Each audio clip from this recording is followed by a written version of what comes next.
I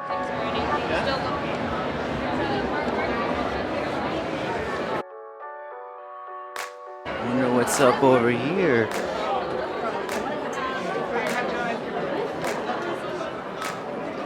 It's like the chill spot.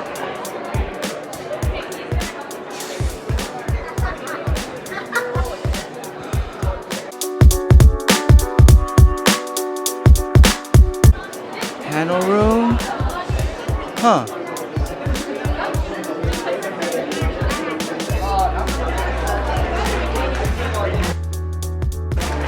Before you guys go, I just want to say that we will always be there for you guys. Always waiting. Guido, I just got here. And we love you all I just got here. Have a great day, guys. Bye-bye. And we'll do pictures and hugs outside. It's like more Guido. Oh my God.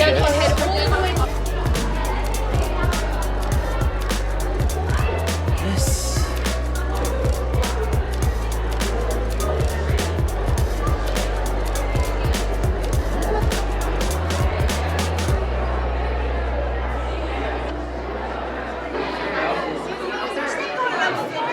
You know, I checked. I didn't see any rooms that are like. I just saw a couple of people that are just like relaxing over there.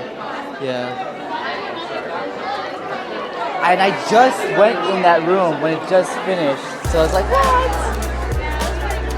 Yeah.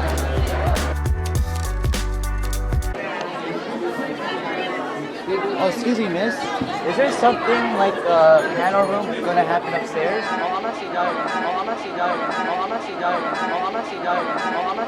Oh, sorry about that. Oh, okay. Oh, okay. Is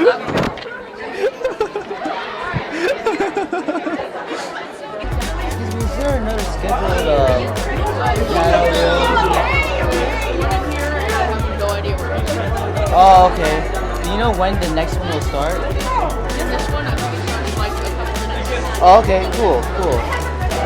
And you can just walk in while the panel room is holding session? Alright, cool, thanks. Right. Oh, excuse me. Next level convention. Nochi. Panel rooms. Hi, I was wondering, what does the main event room will hold? What will the main? Yeah, what is? It's in here. What is it like? Oh no. Like Stephen Blum and Elizabeth McMillan. I don't know. They're voice actors. Oh, okay. Yeah. Okay. Alright, I'll It come. starts at 2:30 if you want. Oh, okay, for sure. Thank you. Yo, it's a polar bear.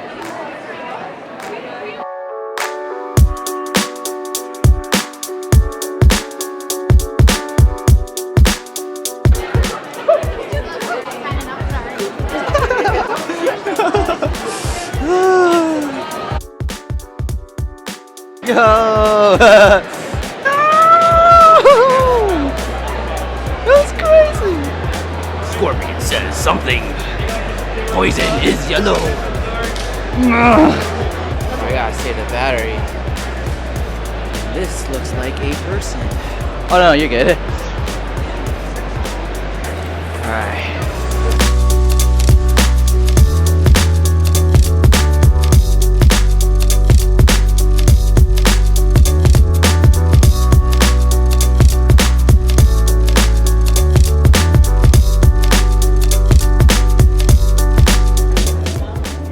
Back to eating ice cream again. Oh, that's what it was. Rock Band 4 and Men's Events. I think that's what that stage is for. I will ask you guys to line up down the aisleway here. At some point, I will cut the line, that will be it. Let's try to limit any type of requests for personal shout outs and stuff like that for the Q&A. Let's make the Q&A about questions, okay? As far as anything else goes, after we're done here, they will be available for autographs, photos, and everything. There is out by the Rogue Toys, and the Jedboy booth is where that's located, okay? In the meantime, are you guys excited for them to come in or what? Yeah. Guys, give a big Round of applause for Steve Blum and Mary Elizabeth McGlynn.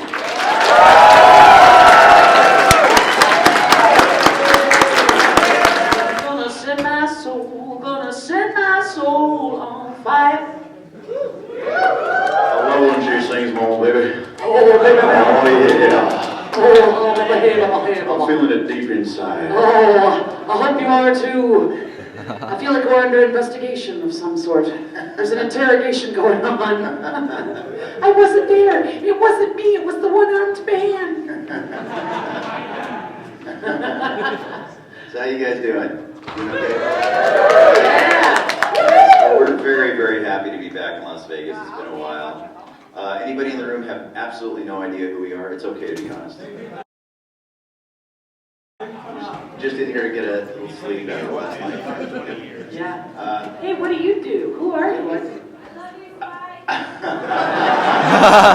I'll fight you for him. I got no problem with that. I love the kind of woman that can kick my ass. Thank you.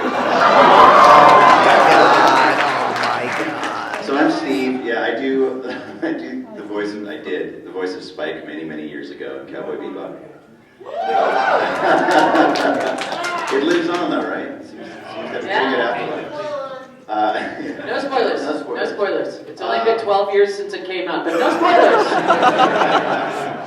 Got so many video games and lately working on Star Wars Rebels. That's the new big show. Yes. And regular show and a bunch of other stuff. Rescue Bots. Anybody Rescue Bots fans in here? Yeah, nobody. Wow. There's one over there. Hey, thank you. Thank you. And so anyway, that's about what I do. What do you do? Who are you? Who am I? I don't know. I'm the Major. I play Major Motoko Kusanagi in Ghost in the Shell, or I did. Actually, I still do, because there's this new game that's out online, and I've been doing that, which is fun, a long time ago. And then, squeeze my butt up here a little bit. I was on a number, I directed Naruto for about 10 years, and I'm currently not doing that anymore, because it was a long time. It was a great run, it really was. I played Kurenai Sensei, and I'm still doing roles, and I'm still playing Mei, and the slug that has a sphincter for a mouth. It's so hot. Natsuyu really does. If you look at it, it's like, I'm talking about a sphincter. Just finished directing Glitter Force, which I know is a bone of contention for true fans of the show, but we had a lot of fun doing it, and it's for little kids, and that was really fun. And I'm Dr. Maheshwaran in Steven Universe, which is an unbelievable show to be a part of. Yeah, and I'm the singer for Silent Hill, which is exciting. And new projects, directing him actually is one of the Pub Thugs in, we're doing a new version of a series, animated version of Tangled with the entire cast. So look for that in 2017 with Mandy Moore and Zachary Levi and everybody. I get to be a Tilla Buckethead. Yeah, it's really fun. And along with 3 other Disney shows and a new Warner Brothers one that I can't talk about, but it's really exciting. So things are moving and shaking. And that's all good. Yeah. Is this for either of you guys? I heard a rumor from a friend that they're making a live action movie. Is that true? There is truth behind that. There was a script. Well, there was a script written for the Cowboy Bebop movie, live action. Keanu Reeves was attached to it, and he was actually. No, he optioned it. Like he has the option. Yeah, he's got the rights for this thing, or did at one time. Like you, I had a similar reaction when I heard this. This was years ago. But I actually met him in an airport a few years ago, and we had a conversation. First of all, I was shocked that he knew who I was. I came up as fanboy because I had to have that moment. I see him standing there buying some gum or something. Hi, I'm Steve. I worked on Cowboy Bebop. And he goes, oh, I just watched the whole show. I know who you are, man. Yeah, we had this great conversation.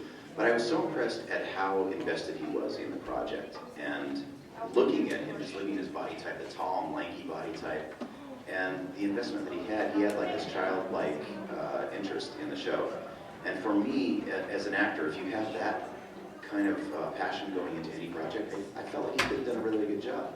What he told me was that the script was so great, but it was going to be so expensive that he was afraid it would never get greenlit. And the other issue was that if it ever did get greenlit, he was afraid he'd be too old to do his own stunts. And that was really important to him to do his own stunts. So if it ever does get greenlit and he's not a part of it, hopefully they'll find somebody who can do their own stunts and has that same kind of passion. But, yeah, well, well, that script was about $500 million. Yeah, so yeah. That would be a big GoFundMe. Yeah, he said it was massively expensive. It would be massively expensive, but to do it right, I mean, it would have to be a fairly expensive film. It would have to have that noir look, and it would have to have that great soundtrack, and they'd have to get Yoko Kanno on board. But Watanabe's son, as far as I know, was still willing to do it. He was going to executive produce, so with his watchful eye, I think it could have been a great show, and I would have loved to do a cameo on it. Yeah, thank you. Well, I mean, there's always Bebop, you know, there's always that idea, you just wish it would have gone on forever, but I think what made it so special is that it was finite, and that it did have a beginning, middle, a very defined story arc, and a beautiful ending. Same with Wolf's Rain. It was another gorgeous, gorgeous series that was really short, but beautiful. I don't know, I mean, that, for me, that would sort of be it. I've been working on original, we're doing Pen Zero Part-Time Hero. I wish that would go on forever. It's an amazing cast. It's really a great show. Yeah. Wolverine and the X-Men. Kind of broke my heart with that series. Spectacular Spider-Man and Megas XLR. Hopefully those three, I felt they ended before their time. Some shows do come to a real ending, but those shows I felt. Mega Sex LR? Oh, sorry. Mega Sex LR. Mega Sex. Mega Sex. I can see that on Showtime. Yeah. You know. Was that the question? No. Bingo! Showtime! Awesome work. I have a question for both of you. Out of all the works that you've auditioned for and didn't get the role, which one are you the most resentful or angry that you didn't get the job? Chris Tucker and the Fifth Element.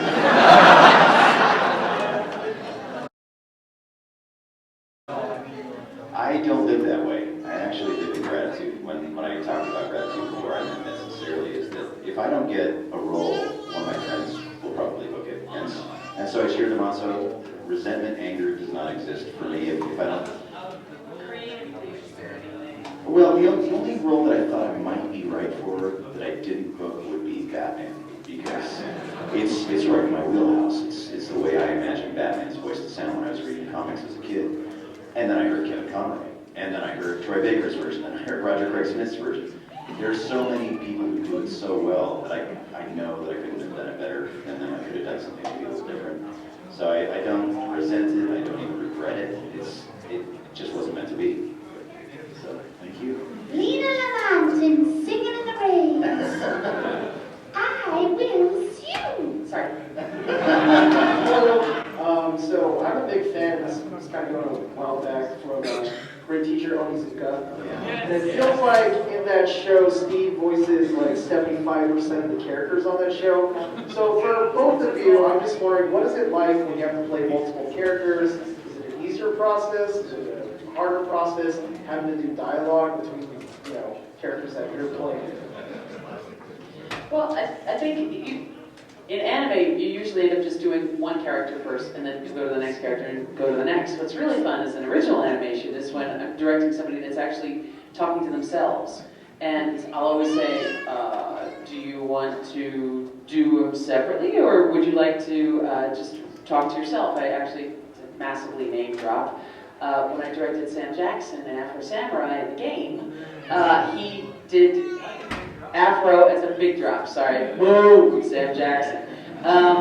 But he did Ninja and Afro at the same time, which was just amazing to watch him talk to himself. And that's always just like, lightning in a bottle, my brain explodes, and common circumstances.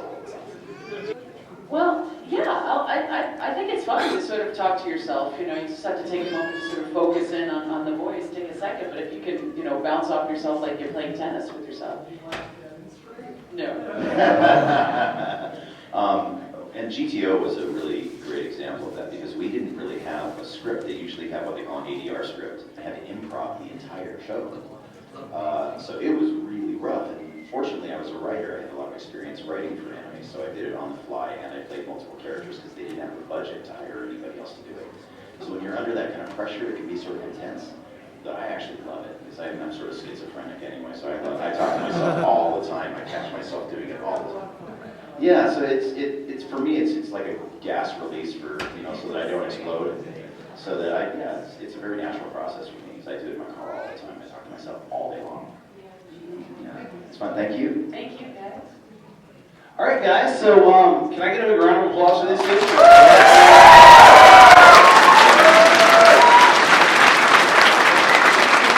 You guys are truly amazing, and I know that each and every one of you guys can't wait to get a chance to actually sit and talk to them for a minute. So we're gonna Totally missed it.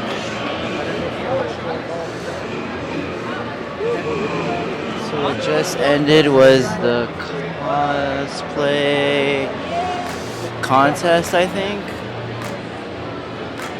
Oh man.